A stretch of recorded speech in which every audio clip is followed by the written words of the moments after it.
And let's take a little bit of stock. You can do it with the legs straight if that's uncomfortable. Then I invite you to bend up your knees, which is where we're going shortly. And before I join you on the mat, I'm going to share this poem by Dana Falls. It's a favorite poem of mine. So as you begin to settle in, taking stock, and then maybe bend up the knees and just examine, does that feel better? Is it a little easier to relax the back with the knees bent up? But choose what feels right for you this morning. This poem is called Allow, the one I shared in the email yesterday. There is no controlling life. Try corralling a lightning bolt, containing a tornado. Dam a stream, and it will create a new channel. Resist, and the tide will sweep you off your feet. Allow, and grace will carry you to higher ground. The only safety lies in letting it all in, the wild and the weak, fear, fantasies, failures, and success. When loss rips off the doors of the heart, or sadness wells your vision with despair, practice becomes simply bearing the truth. In the choice to let go of your known way of being, and the whole world is revealed to your new eyes. And so every time we come onto the mat, we are invited to check in, settle in, and then walk that line between grasping, wanting what we want, but also allowing what is present right now. Make room for all of you and let go a little bit of trying to contain or control. My mat is my little petri dish. It's where I ponder and where I practice. Where I, like I said in the mail too, I recalibrate myself back to me when I get pulled off my course. So the breath, the anchor, inviting a gentle expansion of your belly. And a sense of ease and softening as you breathe out.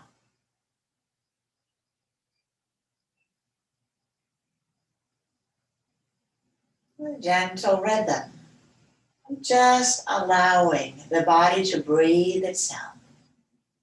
Minimal effort.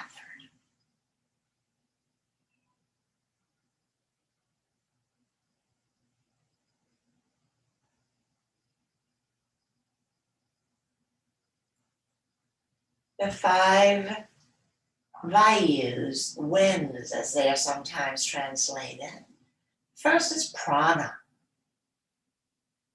To begin to work these energetic directions within, we must invite the prana into the body first.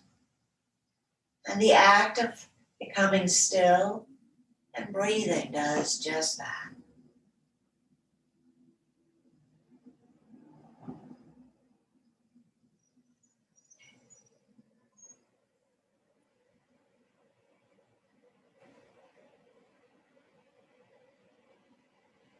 Notice the breath in the nostrils. Maybe the back of the throat.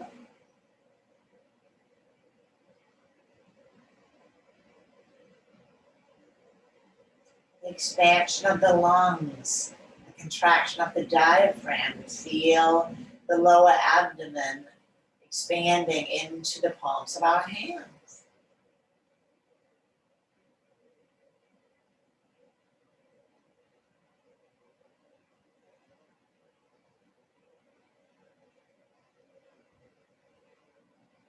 Neither overdoing nor underdoing. The balance of sattva, of ease. And letting the breath gently begin to invite the arch of the low back, contracting the low back. And as you exhale, moving into a gentle flattening. Making it easy.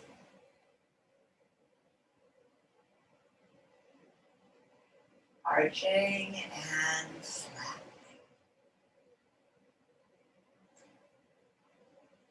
Moving from the center of our body.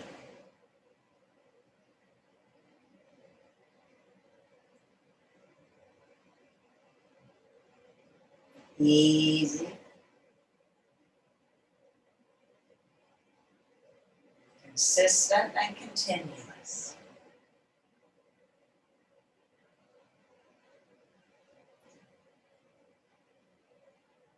You need to invite your feet to play along. So as you inhale, lifting the heels. And as you exhale and flatten the low back, lift the front of the feet.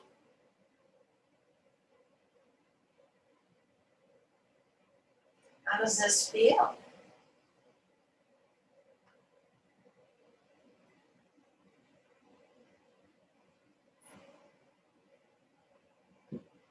So connecting the front seam with the back seam and vice versa. Letting the head bob along with the movement of the spine and the pelvis.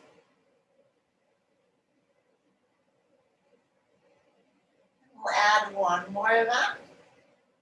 As you inhale next and arch. I was going to say as you flatten is what I'm trying to say. You're going to take your arms up overhead. So flattening, front of the feet lift, and arching, the arms comes down. This allows us to get the full length of the latissimus dorsi.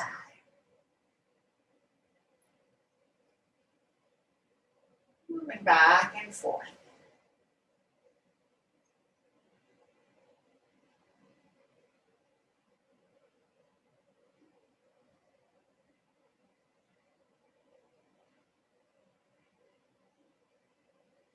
Balancing again, still the front and the back seat.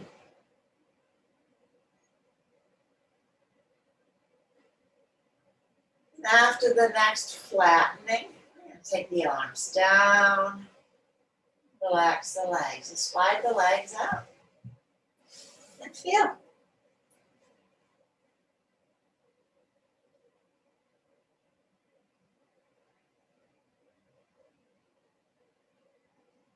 Breath and body.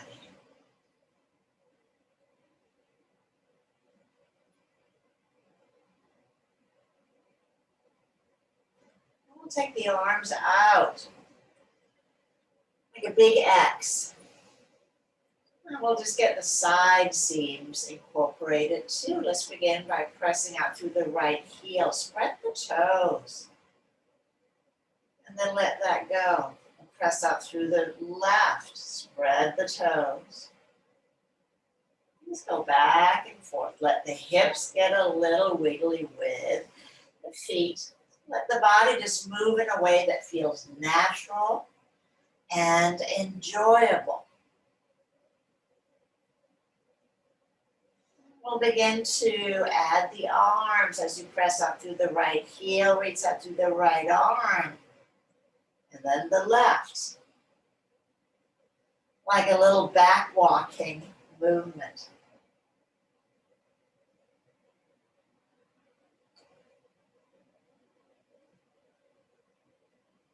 Back from side to side. So we can make this a little bit more efficient is not the best choice of word. But next time you reach out through the right heel and the right arm, contract the left waist and then point the left toes. And then switch. So now both left and right half of the brain is really going to have to be on board. So the side that we're contracting, point the toes on that side. The side we're lengthening, press out through heels and hands. By adding the contraction to the reach, we are now facilitating a little bit more spinal release, keeping the knees straight, not bending the knees, but So the legs stay straight as you wiggle from side to side, contracting the waist. Opposite on the side that's lengthened. And then let's press out through both feet, both hands, and relax the arms wherever it is comfortable. We'll draw the legs together, making a unileg. And then do some ankle circles.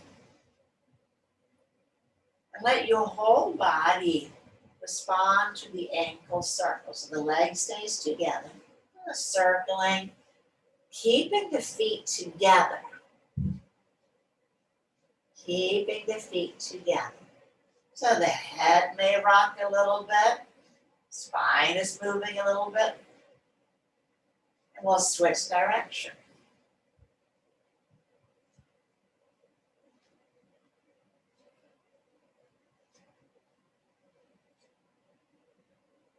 And relax.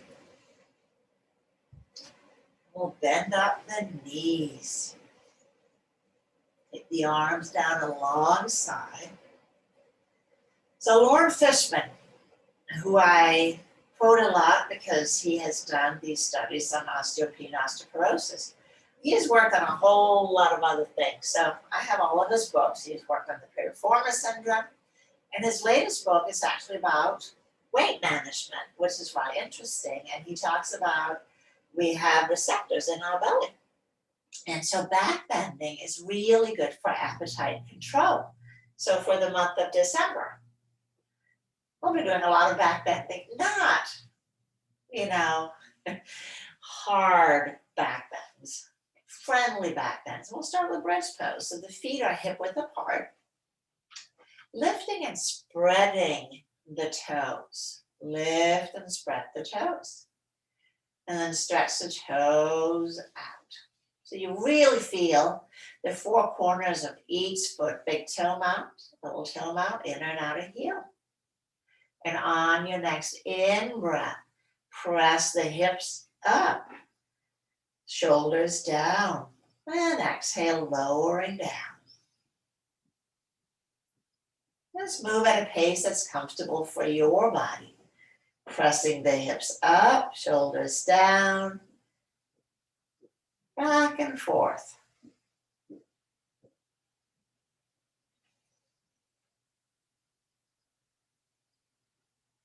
This helps lengthen the neck. We can get really contracted. And it strengthens the glutes and the legs. What's not to love?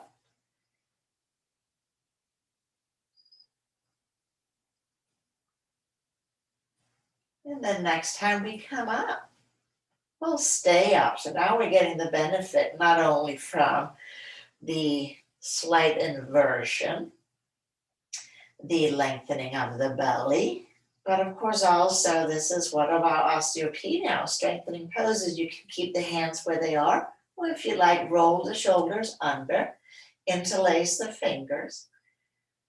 Another variation, that's just bending the elbows and have the palms facing straight up. That may feel better. With relaxed hands, not tight fist, as that can tighten around the shoulders and neck. And then we just hang out here. At least, Dr. Fishman says 3 breaths at about a 5-5 or a 5-6 interval. Breathing in and breathing out. Breathing in, breathing out. And let's take the hips back down again. Pause. Pausing, relaxing.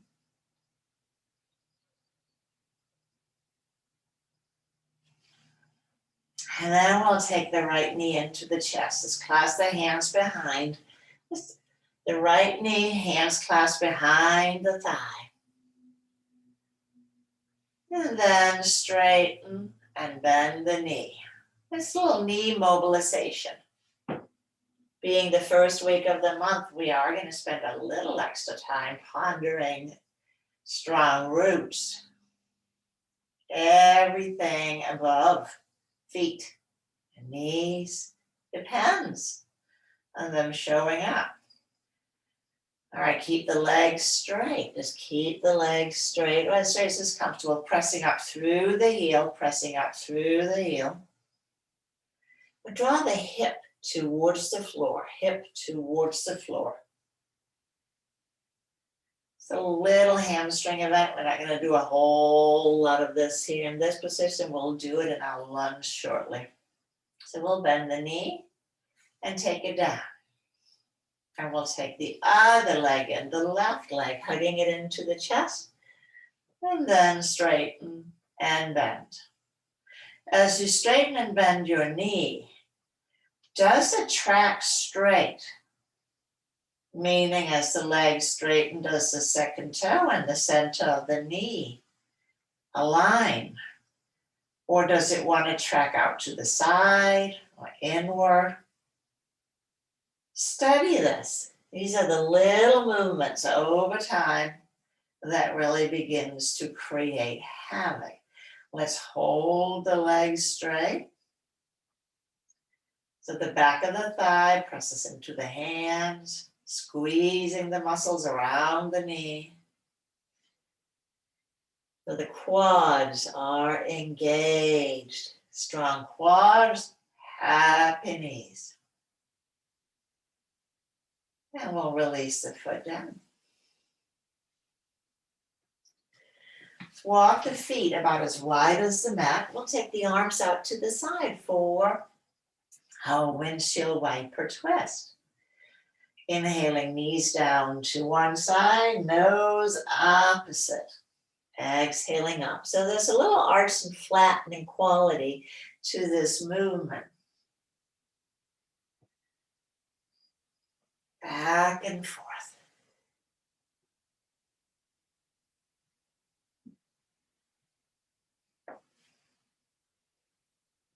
Twisting, good for digestion. And good to release tension around the spinal column from either physical or emotional strain. And locks right in here. And then next time you come up to center, we'll slide the legs long again. And then sweep the right arm up overhead and roll over onto your belly. I'll pick my cheat sheet here, see where we're going. I know we're going to Shalabhasana. As always, a happy place to go. In Shalabhasana today, let's take the hands for cobra arms. So with the hands beside the chest, let's wiggle the shoulders. You can support the forehead on a blanket here if this is uncomfortable for your neck. And now draw the hips towards the floor. So there's a little bit of a posterior tilt in the pelvis, meaning the tailbone moving towards the heels. And then lift the right leg up. Lift the right leg up. Keep the hips points down. Lengthen the right leg back and take it down. Then let's do the left. Lifting the left, hips are pressing down, lengthening the left, and take it down. Go back and forth.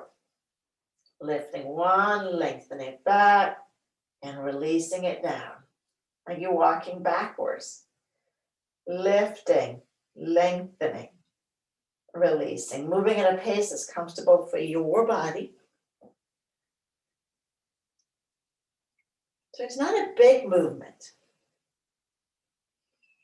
But this hip extension, mobility is huge in back, structural integrity.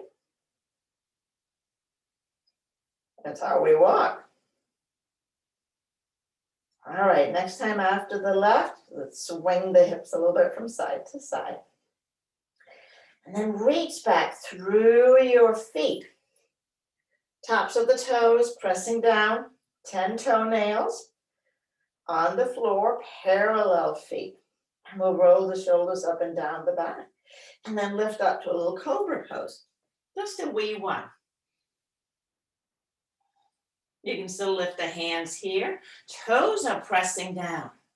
So we'll take the hands back.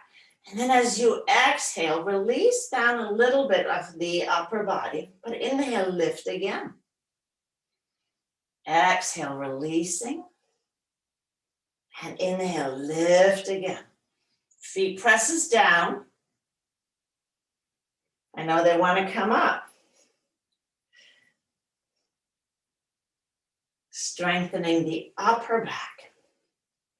And now inhale, cobra pose. Lifting up as high as is comfortable. Belly button down, elbows hugging in. Ooh, hugging in. And exhale, let's draw back to puppy pose. Tucking the toes. Stretch the arms forward. And then inhale, let's draw up to modified plank. Shoulders over the wrists. We'll play a little bit with this one here. First, flip the feet, so tops of the feet are down. And then lower all the way down. You may take the hips down first, then the belly, then the forehead. We'll roll the shoulders up and down the back. Shoulder blades together and down. As you inhale, we lift back up into cobra. And draw back to puppy. Tug the toes. And again, inhale. Modified plank. Exhale, flip the feet and then lower down. Rolling the shoulders. So the shoulder blades are together and down, and that gets us ready for cobra. Press the feet down, press the hips down, lifting up, lengthen the belly, and draw back again. So move at a pace that's comfortable for you. We inhale forward, flipping the feet, lowering down. Roll the shoulders so they are ready for the cobra. Pressing feet and hips down, we lift up. And we draw back.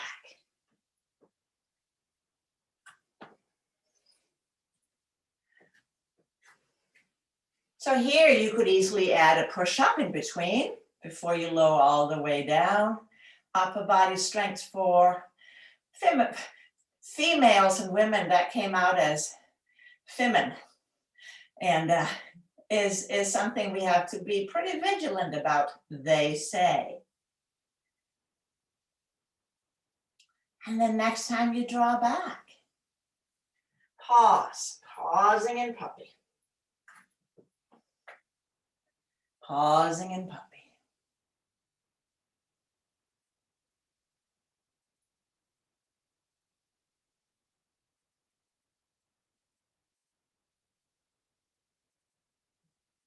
And from puppy, now walk your hands towards your knees and begin to sit back on your heels. And Sally, I know for knees, using a block so you're not forcing a flexion beyond what the parts can do. So you can place a block under the tush for virasana, and everyone else can do the very same thing. So we don't want to force. Again, we want to allow, but not force body parts. So virasana, hero's pose, and varasana, thunderbolt, they're closely related, except of course virasana, the heels are on the outside of the hips, whereas in varasana, we're sitting on the heels. So not equally comfortable for everybody. Practicing it at an intensity that's right for your body today. In hero's pose, the tops of the feet are down. And each toenail again, touching the floor. In a thunderbolt pose, and a blanket under the seat here, not behind the knees, but under the seat in thunderbolt may be just the thing, because that again will support. The weight will stay back in the tush and not load into the knees. So we play with these concepts, sorting out what feels good for our body today. Pausing, breathing.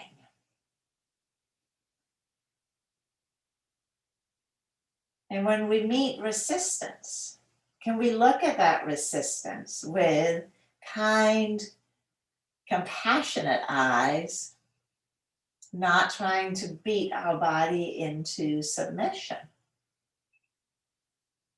but providing it with the tools that it needs to be well. Now, another variation on thunderbolt is come forward to tabletop and then tuck the toes under. And with toe arthritis, this can be really interesting. So when you keep the weight forward in the hands and then you control how far back you come, reaching the tush back so that we are inviting the toes to bend right at the foot. And again, maybe not your favorite. So remember, you have your foot sequence in your tool bag. Where we're going to go with this is we're going to walk our hands forward. We're going to need our blocks here shortly, so you might want to just get them all at the ready. But we'll take a little trip into downward facing dog first.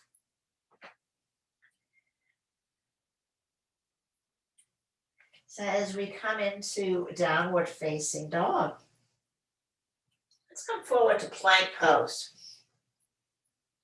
Shoulders over wrists, heels over toes. And from here on the out breath, as if there's a string attached to your belly button, pulling you up. Take the hips high, take the hips high. And we'll pedal our feet a little bit, pedaling the feet. Just warming the feet up, ankles, toe off. And then lift the hips high, knees are bent a little bit. And then pull the heels back to straighten the legs. So the knees are firm, hips are high.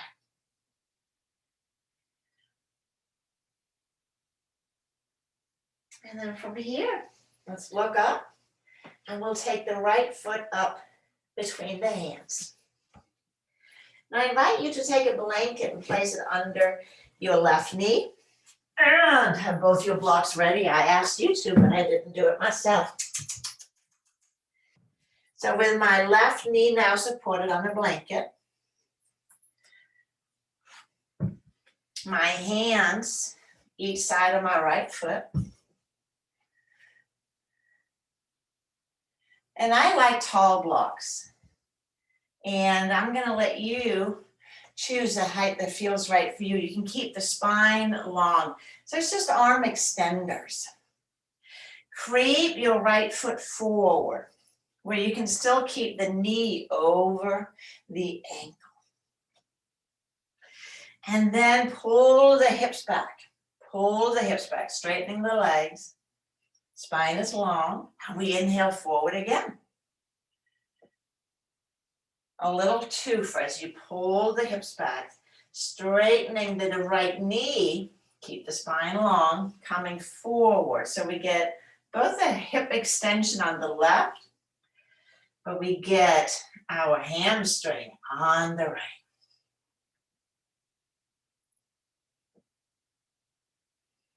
Back and forth. And we'll stay in the back position. I promised you a little bit more hamstring. If that's drawing the hips back, press the heel down, drag it isometrically towards your hip. So we are both strengthening and lengthening hamstrings. A long muscle without tone is very unstable. We don't want that. We want length and strength. And we'll come forward.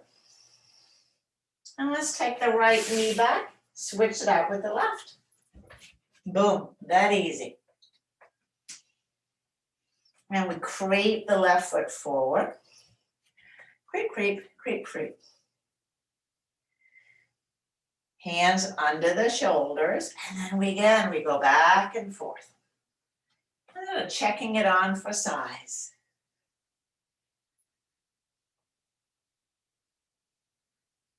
Again, friending body parts, allowing the movement, not forcing.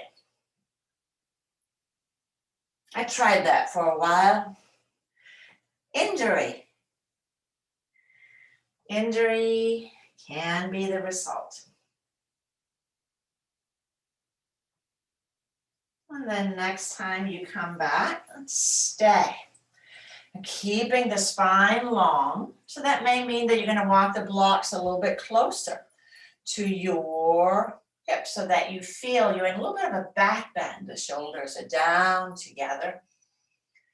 But the area of interest is really my left hamstring, pressing the heel down, dragging it towards your hip. Can you feel it? Or is it just me? Stuff's happening, right? Stuff is happening. So there's a little bit of work, let go, using the rhythm, the tide of your breath. Exploring, experimenting. Svadhyaya, self-study. Studying your left leg and hip complex. And we'll come forward again. And now we'll move the blocks out to the sides. You can't keep them, but what I'm inviting you to do is, can you come up into standing without using your hands? So strong legs as you come forward. I got a little lift from my knee and I can step up. But blocks are absolutely available. We come to rely more and more on upper body strength as we age. I'm seeing this very acutely right now. So maintaining leg strength is huge. So standing in mountain pose. Grounding the heels firmly. Tailbone, that peacock tail towards the heels. Let's roll the shoulders up and down the back so that the sternum is freed and ready to lift and shine your Atman, your inner light. Legs are firm, grounding down. But the spine rises, lifts up with ease. Let's inhale, take the arms out and up, reaching up. And take the hands down again. Back and forth.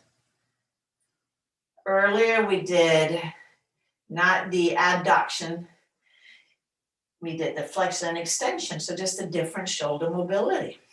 Turning the palms out as you draw up and down as you draw down. It's going really well. Let's inhale, keep the arms up as high as is comfortable, and then lift the heels. And then exhale, take the hands down, ground the heels. Let's inhale, do that again. Inhale, lifting up. And exhale, down. Inhaling one more time, up. Now let's bend the knees. Heels are up. Arms can come out in front if that feels better for your body.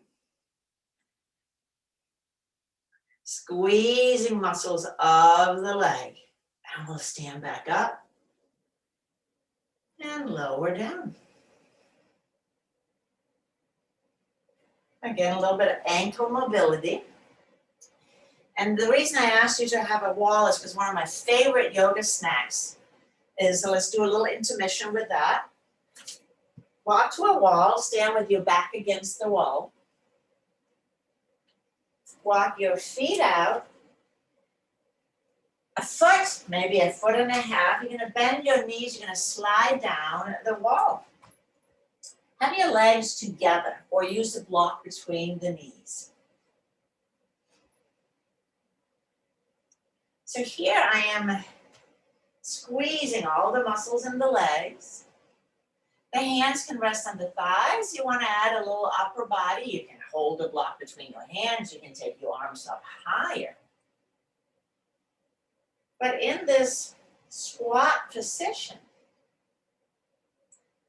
this was a Danish study that came out a few years ago, that the amount of time that we can comfortably stay in a squat position correlates strongly with our overall strength and health. Quite fascinating, isn't it? So, I mean, a wall squat a day. I can't say it's going to keep the doctor away. But, you know, you may be on a phone call waiting for the coffee to run through. We pause, we breathe, and we squat. Now you can lean forward. You can play with this. The work here is in the thighs. Everything else is, you know, a little bit off the grasp. Working with your good body mechanics. So you're asking, how long should I stay? Well, 2 minutes at least. So that's a good 10, 12 breath cycles. I'm just going to go for a little swim.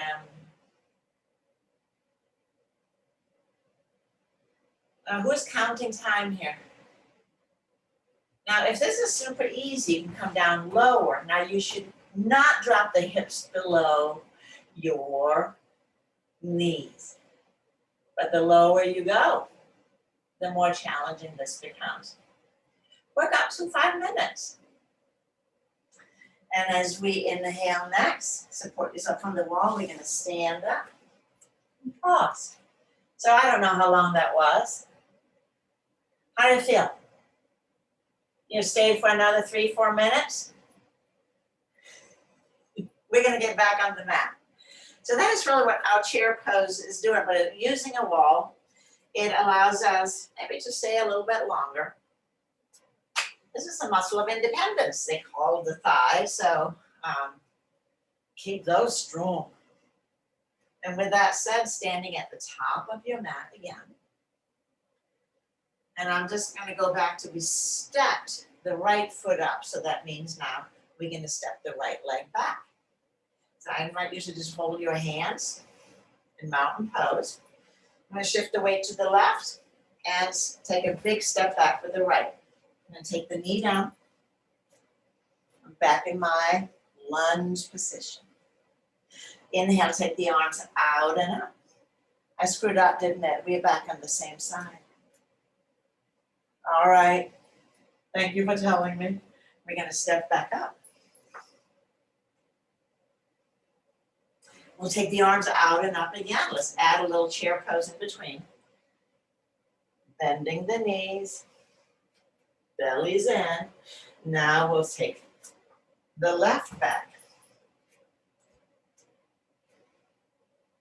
Take the knee down. Toes are tucked under. And we can play with the arms. They can do all kinds of things. For now, I'm going to step the left up. That was a little harder. I have an old injury on the right hip. Let's take the arms out and up. Chair pose again. We're back on the right. We've done 2 on the right, but only 1 on the left. So we must do another one, taking the left back.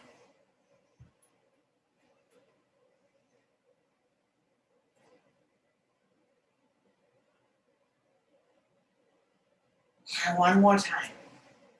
So we can get a little bit of a start by bopping the left knee and get momentum. And we back up again. Good job, guys. This is hard. I know. So we're going to take the arms out and up and call that a 10. We'll bring the palms together at heart center. Shifting the weight onto the right foot. We'll bend the knees a little bit. And we're going to take the left leg back. It's like a little itty bitty warrior 3. I still have both knees bent. So as I hinge at the hip, begin to extend the left knee back. Extend the left knee back. Keeping the right knee soft and bent for now.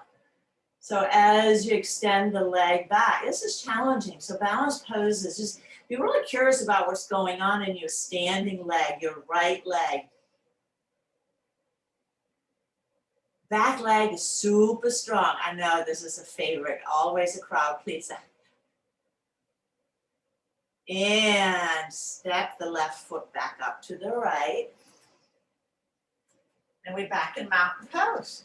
Pause. That just gets that little event.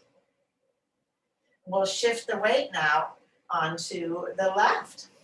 Bending both knees again. It's like a teeny little chair pose. And maybe the palms at heart center. Maybe you like them out to the side. That gives us a little bit more balance, ease.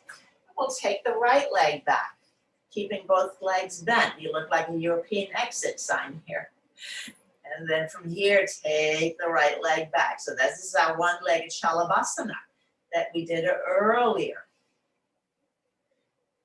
Be curious about what's happening in your left leg as you take it back. Is it strong and lifted? Think of locust pose that we did earlier.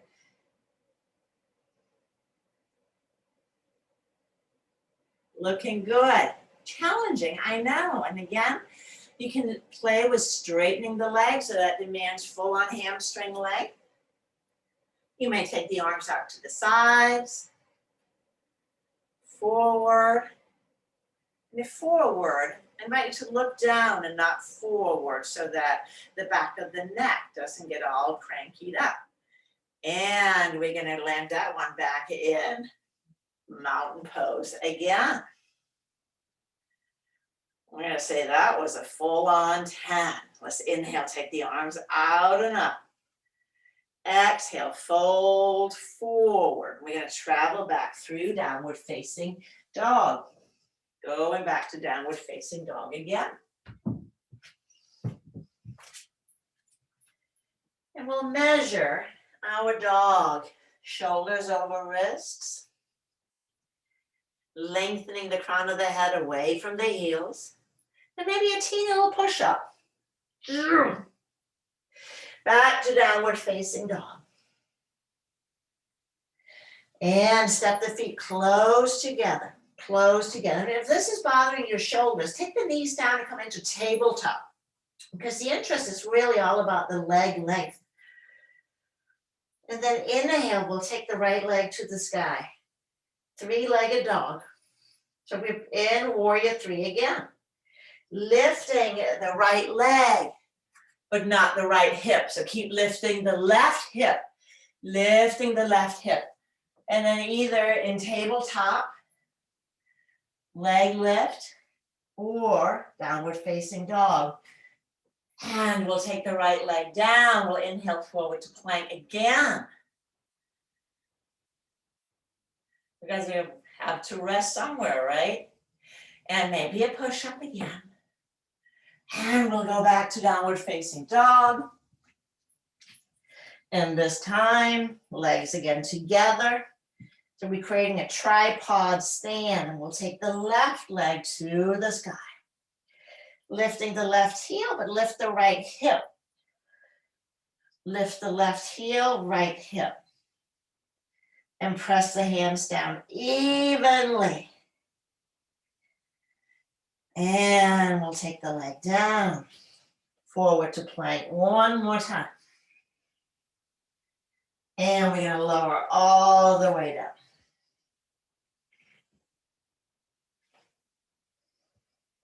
Take the hands down alongside the hips.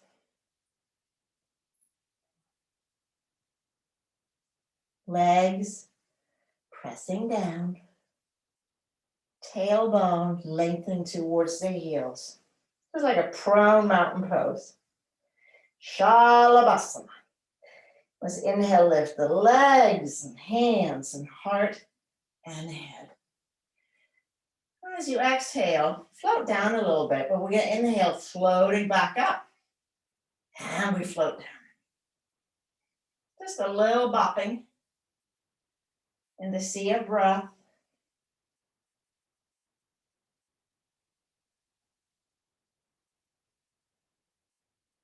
And then we'll come all the way down.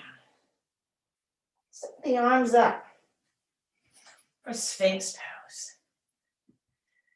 So the balance between strength and flexibility. Shalabhasana, that's strength. Sphinx pose, more flexibility. Now swing your left forearm in front so it's parallel to the top of the mat. We'll bend the right leg up and then take the right hand back. And just check in, is the knee available?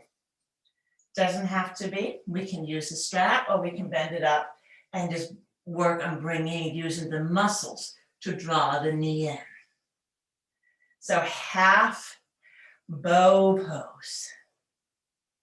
Press the foot away, you're holding on to it, and allow that to support a little bit more upper back bend. And we'll release, and we'll check in with the other side. Bending the leg, take the hand, catch the leg. So here the hamstrings are engaging both at the knee, but also at the hip. Pressing the hips down, and then if clasping the ankle, press the foot away. And release that. Pause. I'm going to take a little crocodile break here. Forehead on the forearm, swing the hips from side to side.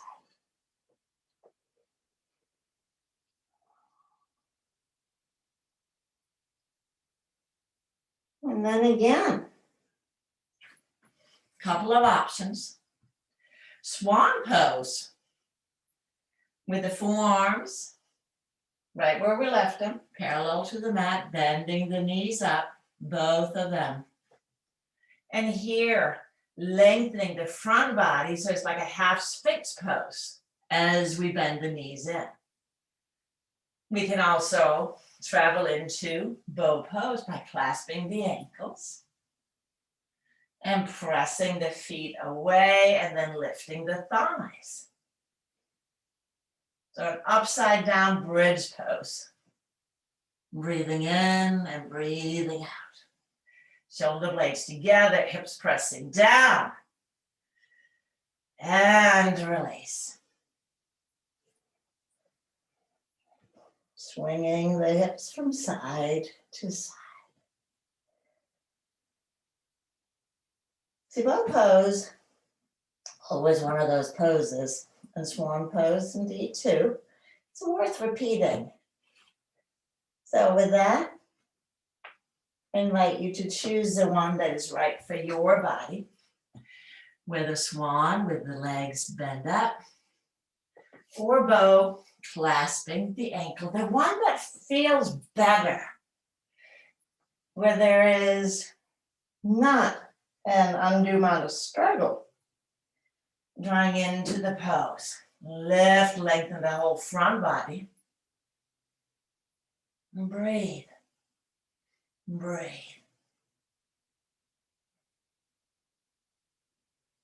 And release down. Hands by the side chest. And from here, I said hands by the side chest, but man, we turn the left arm overhead and we're just going to roll ourselves right onto our back body again.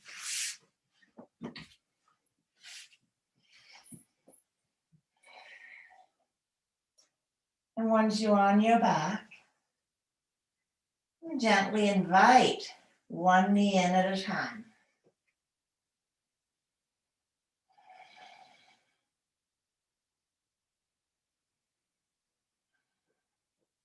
So a fair amount of back bending in this practice.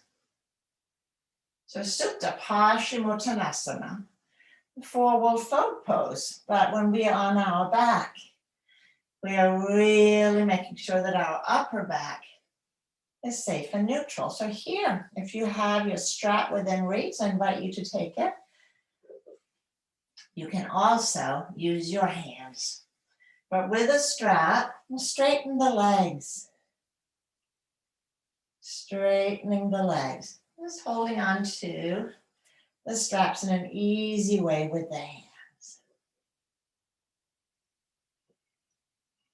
Breathing in and out. And with each out breath, allowing the legs to soften towards your trunk.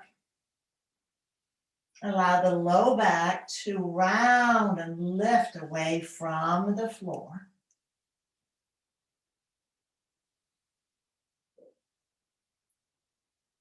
So we worked on lengthening the front seam in much of the class. Now we want to match the back seam to that. Breathing in and out. Allowing release, length, allowing ease.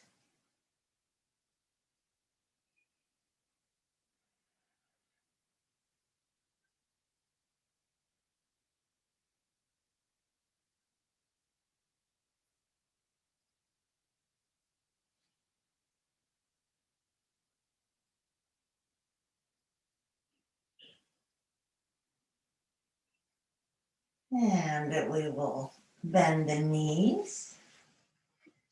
Give yourself a hug and say, "You done good, girl."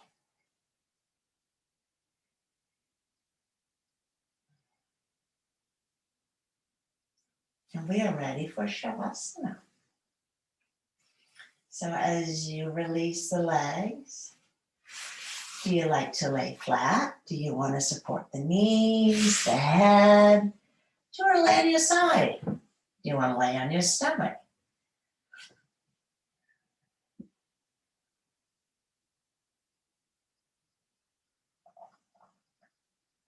As you begin to settle in, inviting and allowing ease.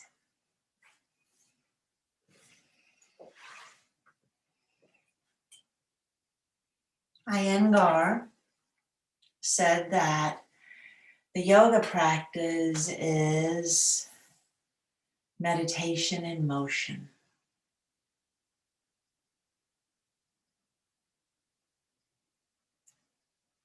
As you breathe in and out, there is still motion on the inside. The pranamaya kosha, the second layer in. So we've tended to the body. We have irrigated, supported, nurtured, and nourished all parts of you.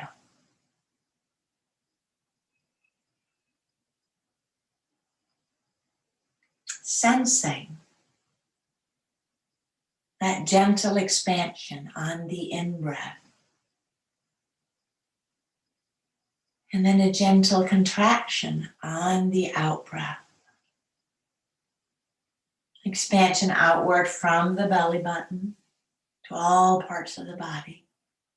That is Vyana Vayu. And that gentle contraction, consolidation inward is Samana Vayu.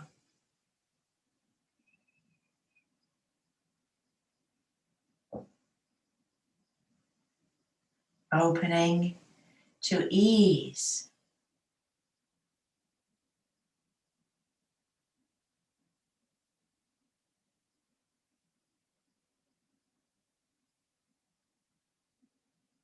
opening and allowing whatever is.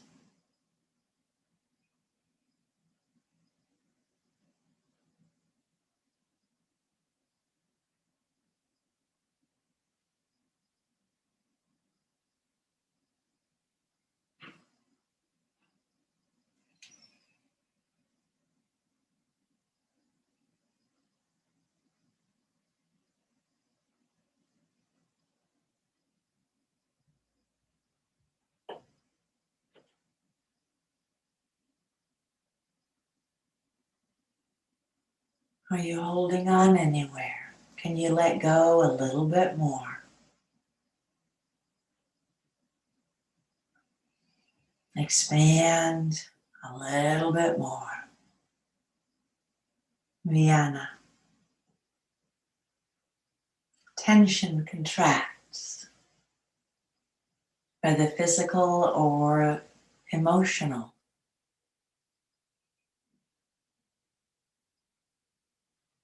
Ease expands.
I invite you to gently begin to deepen your breath.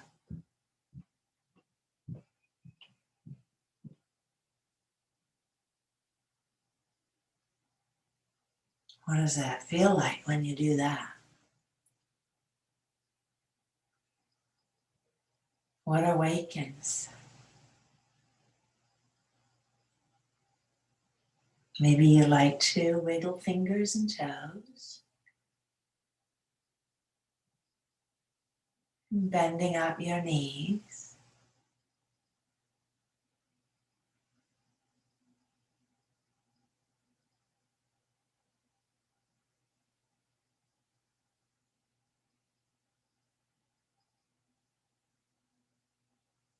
Rolling all the way over onto one side. And you may want to take several rolls.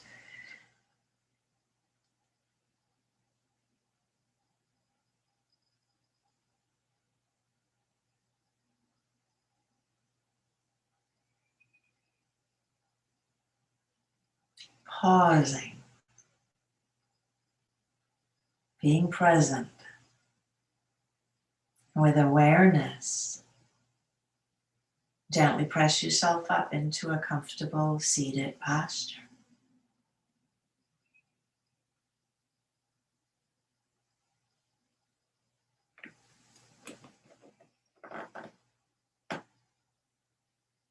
We'll bring our palms together at heart center. We'll close with Om Shanti Shanti Shanti Om. Let's take a deep breath in. Om Shanti Shanti Shanti Om.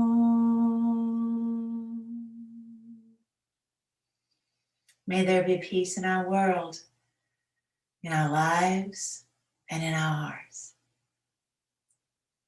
Thank you. Namaste.